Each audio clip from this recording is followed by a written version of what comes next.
Hi ಎಲ್ರಿಗೂ ನಮಸ್ಕಾರ. ಎಲ್ಲರೂ ಹೇಗಿದ್ದೀರಾ? ಐ ಹೋಪ್ ಎಲ್ಲರೂ ಚೆನ್ನಾಗಿರ್ತೀರಾ ಅಂತ. ನಾನು ಕೂಡ ಸೂಪರಾಗಿದ್ದೀನಿ. ಆ್ಯಂಡ್ ಇವತ್ತು ಎಲ್ಲಿಗೆ ಬಂದಿದ್ದೀವಿ ಅಂತಂದರೆ ಕೇರಳದಲ್ಲಿರುವಂಥ ಕೊಟ್ಟಿಯೂರು ಶಿವನ ದೇವಸ್ಥಾನಕ್ಕೆ ಬಂದಿದ್ದೀವಿ. ನೆನ್ನೆನೇ ಪ್ಲ್ಯಾನ್ ಆಗಿತ್ತು ಹೋಗಬೇಕು ಅಂತ. ಅದಕ್ಕೆ ಇವತ್ತು ಮನೆಯಿಂದ 3 ಗಂಟೆಗೆ ಬಿಟ್ಟು ನಮಗೆ ಒಂದು 2 ಅವರ್ಸ್ ಆಗುತ್ತೆ ಹೋಗ್ಲಿಕ್ಕೆ ಅಷ್ಟೇ. ಕೇರಳದಲ್ಲೇ ಇರೋದ್ರಿಂದ ಕಣ್ಣೂರು ಜಿಲ್ಲೆಯಲ್ಲಿರೋದು ಇದು ಕೊಟ್ಟಿಯೂರು. ಬೆಳಿಗ್ಗೆ 4 ಗಂಟೆಗೆ ಬೆಳಿಗ್ಗೆನೇ ಬಂದರೆ ಬೇಗ ದರ್ಶನ ಆಗುತ್ತೆ ಅಂತ ಬಂದು, ಆದರೂ ಸಿಕ್ಕಾಪಟ್ಟೆ ರಶ್ ಇತ್ತು. ಹೇಳ್ಬೇಕು ಅಂತ ಅಂದರೆ ನಮ್ಮ ಕರ್ನಾಟಕದವರೇ ತುಂಬ ಜನ, ಒಂದು 70% ಜನ ನಮ್ಮ ಕರ್ನಾಟಕದವರೇ ಇದ್ದರು. ಮೊದಲೆಲ್ಲ ಕೊಟ್ಟಿಯೂರು ಅಂತ ಅಂದರೆ ಜಸ್ಟ್ ಕೇರಳದ ಮಲಯಾಳದಲ್ಲಿ ಮಾತ್ರ ಬರಿತಾಯಿದ್ರು. ಇವಾಗ ನಮ್ಮ ಕನ್ನಡದವರು ಹೋದ ವರ್ಷದಿಂದ ಯಾವಾಗ ಜಾಸ್ತಿ ಆದರೂ ಆಲ್ಮೋಸ್ಟ್ ಇವಾಗ ಕನ್ನಡದಲ್ಲೂ ಬೋರ್ಡ್ಗಳು ಹಾಕ್ತಿದ್ದಾರೆ. ಆ್ಯಂಡ್ ಕನ್ನಡದಲ್ಲೂ ತುಂಬ ಚೆನ್ನಾಗಿ ಅನೌನ್ಸ್ಮೆಂಟ್ ಮಾಡ್ತಿದ್ದಾರೆ. ಒಂದು 4 ಗಂಟೆಗೆ ಬಿಟ್ಟು ಒಂದು 5:30 ಅಷ್ಟರೊಳಗೆ ನಾವು ಕೊಟ್ಟಿಯೂರಿಗೆ ಬಂದು, ನಾವು ಅಂದ್ಕೊಂಡು ಬೆಳಿಗ್ಗೆ ಬೇಗ ಹೋದರೆ ನಮಗೂ ದರ್ಶನ ಆಗುತ್ತೆ ಅಂತ. ಇಲ್ಲ, ಯಾವ ದರ್ಶನವೂ ನಮಗಾಗಿಲ್ಲ.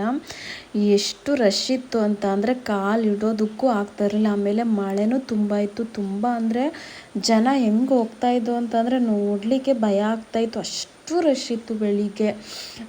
ನಾವು ಹೋಗ್ಬೇಕಾದ್ರೆ ರೋಡಲ್ಲಿ ಅಷ್ಟೇನು ರಶ್ ಇರಲಿಲ್ಲ, ಬಟ್ ಒಳಗಡೆ ಎಂಟ್ರೆನ್ಸ್ಗೆ ಹೋಗ್ಬೇಕಾದ್ರೆ ಎಷ್ಟು ಜನ ಇತ್ತು ಅಂತ ಅಂದರೆ ನೀವೇ ನೋಡ್ತಾ ಇದ್ದೀರಲ್ಲ. ಇಷ್ಟು ಜನ ಆಲ್ಮೋಸ್ಟ್ ಇಲ್ಲಿ ನಾನು ಹೋದಾಗ ಎಷ್ಟು ಚೆನ್ನಾಗಿ ಕನ್ನಡ ಮಾತಾಡ್ತಿದ್ರು ಅಂತ ಅಂದರೆ, ಅವ್ರು ನೋಡಿದಾಗೆಲ್ಲ ನಾನು ಕೇರಳದಲ್ಲೇ ಇರೋದ್ರಿಂದ ಕನ್ನಡದವ್ರನ್ನ ನೋಡಿದಾಗ ನಂಗೆ ತುಂಬ ಖುಷಿಯಾಗುತ್ತೆ. ತುಂಬ ಜನ ನಾನು ಮಾತಾಡಿಸ್ದೆ.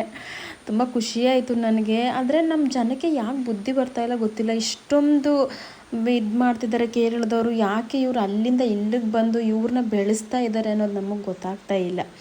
ಆದರೂ ಬಂದು ಮತ್ತು ಸ್ನಾನ ಮಾಡಬೇಕಲ್ಲ, ಒಳಗಡೆ ಹೋಗ್ತಾ ಇದ್ದೋ.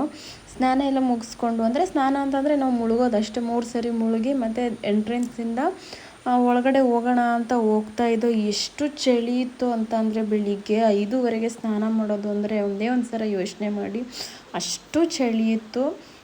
ಇಲ್ಲಿ ಆಲ್ಮೋಸ್ಟ್ ಇವ್ರು ಮಾತಾಡದೇ ಇರೋದೆಲ್ಲ ಕನ್ನಡದಲ್ಲೇ. ನನಗೆ ತುಂಬ ಖುಷಿ ಆಗ್ತಾಯಿತ್ತು, ಕನ್ನಡದವರು ಇದ್ದಾರೆಲ್ಲ ಅಂತ. ಆಲ್ಮೋಸ್ಟ್ ಏನನ್ಸುತ್ತೆ ಅಂತಂದರೆ ಕೇರಳದ ದೇವಸ್ಥಾನ ಅಲ್ಲ, ನಮ್ಮ ಕರ್ನಾಟಕದ ದೇವಸ್ಥಾನ ಅನ್ನೋ ಥರ ಫೀಲ್ ಬರ್ತಾಯಿತ್ತು ನನಗೆ. ಹೊರಟು ಮಳೆ ಅವಾಗಿರಲಿಲ್ಲ, ಹೋಗಬೇಕಾದ್ರೆ ಅಷ್ಟೊಂದು ಮಳೆ ಅಂತೂ ಇರಲಿಲ್ಲ. ಆದರೆ ಈ ದೇವಸ್ಥಾನ ಇದೆಯಲ್ಲ, ಇದು ಈ ಟೈಮಲ್ಲಿ ಮಾತ್ರ ಓಪನ್ ಆಗೋದು. 1 ತಿಂಗಳು ಮಾತ್ರ ಓಪನ್ ಆಗೋದು. ಹೆಣ್ಮಕ್ಳು ಲಾಸ್ಟ್ 30 ಡೇಸ್ ಮುಗಿಯೋಷ್ಟರಲ್ಲಿ ಇನ್ನು 3 ದಿನ ಅನ್ನಂಗೆ ಹೆಣ್ಮಕ್ಳು ಈ ದೇವಸ್ಥಾನಕ್ಕೆ ಬರೋ ಹಾಗಿಲ್ಲ. ಈ ದೇವಸ್ಥಾನ ಹೇಗಿದೆ ಅಂತಂದರೆ ಸುತ್ತಲೂ ಕಾಡಿದೆ. ಎಷ್ಟು ಅಂತಂದರೆ ತುಂಬ ಕಾಡು, ಹಿಮ ಆ ಥರ ಇದೆ. ಅದರ ಒಳಗಡೆ ಶಿವ ನೆಲೆಸಿರೋದು. ಆಮೇಲೆ ಕೆಲವರು ಹೇಳೋದು ನಾನು ಕೇಳಿದ್ದೀನಿ, ಪಾರ್ವತಿನ ಅವನು ಇಲ್ಲೇ ಅಂತ ಕಳ್ಕೊಂಡಿದ್ದು, ಆವಾಗಲಿಂದ ಅವರು ಇಲ್ಲಿ ನೆಲೆಸಿದ್ದಾರೆ ಅಂತಲೂ ಹೇಳ್ತಾ ಇರ್ತಾರೆ. ಎಷ್ಟು ರಶ್ ಇದೆ ಅಂತಂದರೆ ನೀವೇ ನೋಡ್ತಾ ಇದ್ದೀರಾ. ಒಳಗಡೆ ಬಂದಾಗ ಒಂದು 5:45 ಆಗಿತ್ತು. ದರ್ಶನ ಎಲ್ಲ ಮುಗಿಸಿ ಹೋಗೋಷ್ಟರೊಳಗೆ ನಮಗೆ 7 ಗಂಟೆನೇ ಆಗೋಗಿತ್ತು. ಯಾರ್ಯಾರು ಬರಬೇಕು ಅಂತ ಅಂದ್ಕೊಂಡಿದ್ದೀರೋ ಪ್ಲೀಸ್ ಚಿಕ್ಕ ಮಕ್ಕಳನ್ನ ಮಾತ್ರ ಕರ್ಕೊಂಡೇ ಬರಬೇಡಿ. ಇಷ್ಟು ರಶಲ್ಲಂತೂ ನೀವು ಎಷ್ಟೇ ಟೈಮ್ ನಿಂತರೂ ದರ್ಶನ ಅಂತೂ ಆಗೋದಿಲ್ಲ. ನಮ್ಮ ಕರ್ನಾಟಕದ ಥರ ನಾವು ಪೂಜೆಗೆ ಏನೇನು ತೊಗೊಂಡೋಗ್ತೀವಿ, ಕಾಯಿ ಹಣ್ಣು ಪ್ರಸಾದ ಎಲ್ಲ ತೊಗೊಂಡೋಗ್ತೀವಿ, ಆ ಥರ ಏನಿಲ್ಲ. ಇಲ್ಲಿ ಹೋಗಿ ಪೂಜೆ ಏನು ದೇವ್ರನ್ನ ನೋಡ್ತೀವಿ, ಪ್ರಾರ್ಥನೆ ಮಾಡ್ತೀವಿ ಅಷ್ಟೇ. ಆಮೇಲೆ ಎಳ್ನೀರು ಕಾಣ್ತಾ ಇದೆಯಲ್ಲ, ಇದು ಪಾದಯಾತ್ರೆ ಮಾಡೋರು. ಅಂದರೆ ಎಷ್ಟು ದೂರದಿಂದ ಬರ್ತಾರೆ ಅಂತಂದರೆ ಎಷ್ಟು ದಿನ ಮುಂಚೆಗೆ ಹೊರಟಿರ್ತಾರೆ, ನಡ್ಕೊಂಡು ಬಂದು ಆಮೇಲೆ ತೆಂಗಿನಕಾಯಿ ತೊಗೊಂಡು ಬಂದು ಅದ್ರ ಮೇಲೆ ಹೆಸರಿಟ್ಟು ಅಲ್ಲಿ ಇಡ್ತಾರೆ. ಮಲಯಾಳದಲ್ಲಿ ಇದನ್ನ ಎಳನೀರು ಬಪ್ಪು ಅಂತ ಕರೀತಾರೆ. ಅಂದರೆ ಯಾರ್ಯಾರು ಏನೇನು, ಈಗ ನಾವೇನಾದರೂ ಮನಸ್ಸಲ್ಲಿ ಅಂದ್ಕೊಂಡು ಅದು ನೆರವೇರಿದೆ ಅಂತ ಅಂದರೆ ಈ ಥರ ಗಂಡಸ್ರುಗಳು ಮಾತ್ರ, ಹೆಂಗಸ್ರು ಬರ್ತಾರೆ ಆದರೆ ಎಳನೀರು ಯಾರು ತೊಗೊಂಡು ಬರೋಲ್ಲ. ಗಂಡಸ್ರುಗಳು ಮಾತ್ರ ಈ ಥರ ತಂದು ಅವನ ದಿನ ಇರುತ್ತೆ, ಸ್ಟಾರ್ಟ್ ಆಗಿದ್ದು 10 ಡೇಸ್ ಒಳಗಡೆ ಅದೊಂದು ದಿನ ತಂದು ಇಡಬೇಕು ಅನ್ನೋದಿರುತ್ತೆ. ಅಷ್ಟರೊಳಗೆ ತಂದು ಇಟ್ಟಿರ್ತಾರೆ ಅಲ್ಲಿ. ಆಮೇಲೆ ಅದು ಮುಗಿಸ್ಕೊಂಡು ಅಲ್ಲಿ ಲಾಸ್ಟ್ಗೂ ದರ್ಶನ ಆಗಲೇ ಇಲ್ಲ. ಎಷ್ಟು ಕ್ಯೂ ಇತ್ತು ಅಂತ ಅಂದರೆ ದೇವ್ರನ್ನ ದರ್ಶನ ಮಾಡೋಕ್ಕೆ ಅಂತಲೇ ಒಂದು 4 ಸೈಡಿಂದ ಫುಲ್ಲು ಕ್ಯೂ ಇತ್ತು. ನಮಗೆ ಗೊತ್ತಾಯಿತು ಇವತ್ತೆಷ್ಟೇ ನಿಂತರೂ ದರ್ಶನ ಆಗಲ್ಲ ಅನ್ನೋದು ಗೊತ್ತಾಯಿತು. ಇದು ಬೆಳಿಗ್ಗೆ 6 ಗಂಟೆಗೆ ಇರುವಂಥ ರಶ್ಶು. ಇನ್ನೂ ಡೇ ಆಯ್ತಾ ಟೈಮ್ ಆಯ್ತಾ ಇನ್ನೂ ರಶ್ ಆಗುತ್ತೆ. ಕಾಲು ಇಳೋದಕ್ಕೂ ಅಲ್ಲಿ ಜಾಗ ಇರಲ್ಲ.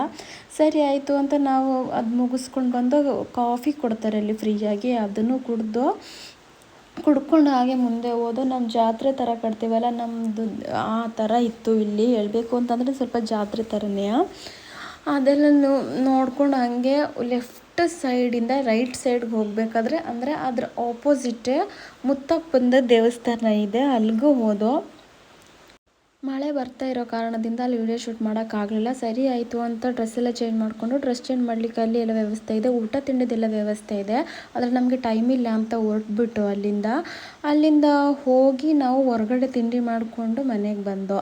ಸರಿ, ಈ ವಿಡಿಯೋ ಇಷ್ಟ ಆಗಿದರೆ ವಿಡಿಯೋನ ಲೈಕ್ ಮಾಡಿ, ಪ್ಲೀಸ್ ಸಬ್ಸ್ಕ್ರೈಬ್ ಮಾಡಿ. ನನ್ನ ವಿಡಿಯೋ ಇಷ್ಟ ಆದರೆ ಸಪೋರ್ಟ್ ಮಾಡಿ. ಇದೇ ಥರ ವಿಡಿಯೋ ಬರ್ತಾ ಇರುತ್ತೆ. ನಾನು ನನ್ನ ನೆಕ್ಸ್ಟ್ ವಿಡಿಯೋದಲ್ಲಿ ಸಿಗ್ತೀನಿ. ಅಲ್ಲಿವರೆಗೂ ಟಾಟಾ, ಬಾಯ್ ಬಾಯ್.